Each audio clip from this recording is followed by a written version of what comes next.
All right, today we're diving into the life of a 19th century monk. Now, you might be thinking, what does he have to do with my life today? Well, it turns out his wisdom is like a blueprint for navigating our crazy modern world. So how can a monk from the 1800s possibly solve your problems in the 21st century? It's a great question, and we're going to get into it not by just listing dates and facts like some boring biography, but by looking at his life as a series of incredible lessons. Lessons that are honestly more relevant now than they've ever been. He gives us real, practical answers to stuff we all struggle with. Okay, so first things first. We've got to start with the absolute foundation of his whole philosophy, mastering your own mind. Vivekananda was convinced that if you could achieve true, absolute focus, really lock in, then the things that seem impossible, they suddenly become possible. And he didn't just talk about it, he proved it. So picture this. You've got a group of boys by a river, right? And they're getting super frustrated. They're trying to shoot these little eggshells that are bobbing up and down in the water, and they just can't hit them. Then they spot this monk in his classic saffron robes just kind of watching them. And, being kids, they mockingly challenge him to give it a shot, pretty much certain he's going to fail spectacularly. And get this, he'd never even held a rifle before in his life, but he just calmly picks it up, takes aim, and bang, hits one. Bang, hits another. 12 in a row, just one after the other, perfectly. Now you'd think he was some secret marksman, right? But his explanation for this incredible feat, well, it had nothing to do with skill. See, it was all about what was happening in his mind. It wasn't about the gun or his aim. It was about a mind that was totally 100% free from distraction. And this wasn't a one-off thing. He showed off this incredible power of concentration again in a totally different setting, a library in Chicago. So this librarian, she's watching him, and she's just not buying it. This monk keeps coming in, taking out these massive, complicated books, and then returning them the very next day. She's thinking, no way. He's just flipping through them pretending. So she finally calls him on it. She challenges him to prove that he actually read a single word. And he didn't just accept the challenge, he completely blew her mind. He starts reciting pages word for word from memory, and then, for good measure, he explains the deep philosophical meaning behind them. He proved that a truly focused mind is like a photographic plate. It just captures everything. Now think about that for a second. In our world of constant notifications and digital noise, that lesson is more crucial than ever. Okay, so we've seen the power of a focused mind. But what about when that mind is filled with one of our most powerful emotions? Fear. Well, Vivekananda has a strategy for that too, and it's simple, but it's pretty radical. All right, let's paint another picture. Vivekananda is walking down this narrow path in the city of Varanasi. All of a sudden, he's being chased by a whole troop of really aggressive monkeys.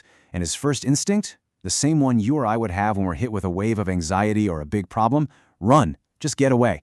But right then, another monk nearby shouts out a piece of advice that completely changed everything for him. He just stops. He turns around and he faces them. And what happened? The monkeys backed off. They retreated. And that's the whole point, isn't it? The lesson here is so powerful.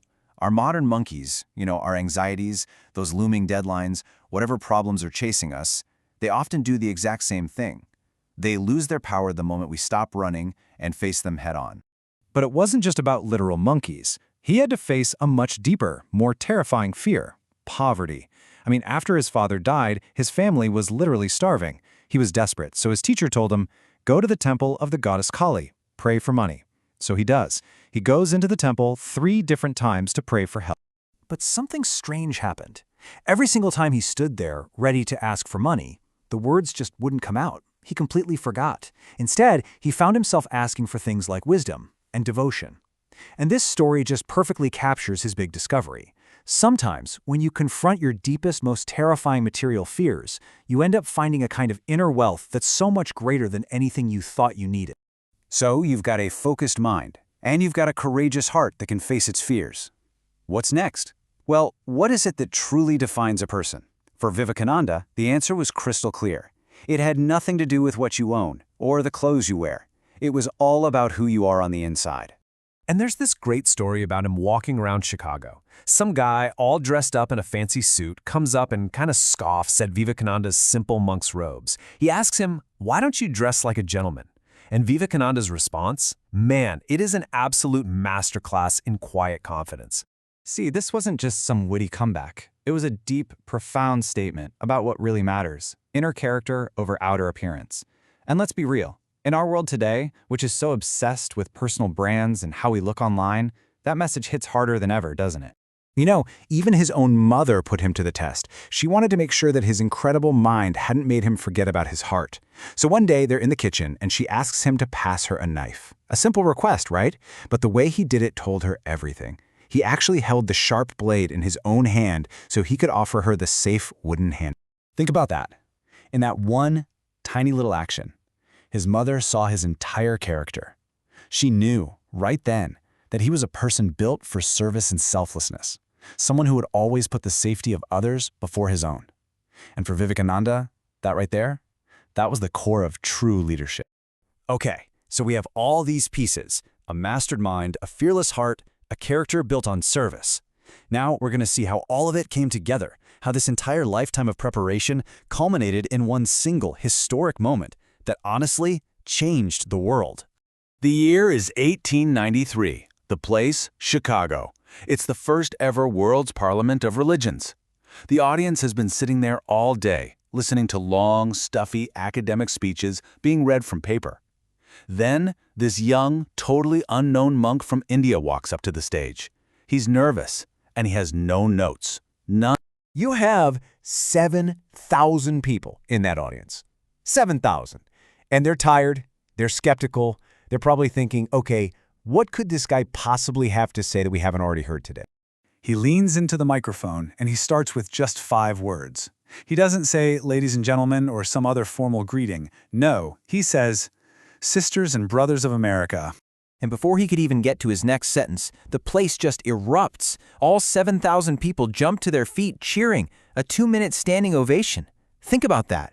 With just 5 simple words, he completely erased the distance between him and them, between East and West. It was just one family in that room. That single moment, that's what it was all about. It was the culmination of his entire life, which was dedicated to this one powerful idea of universal oneness. And the formula he gives here for success, that's not just theory. That's exactly how he lived his own life. It's his blueprint laid out for all of us. And really, that's what this all boils down to. That's the challenge he leaves us with. His entire life is proof that if you take one big idea, whether it's service or knowledge or courage, whatever it is for you, and you pour your entire being into it with that kind of absolute focus we talked about, you don't just change your own life. You can actually change the world.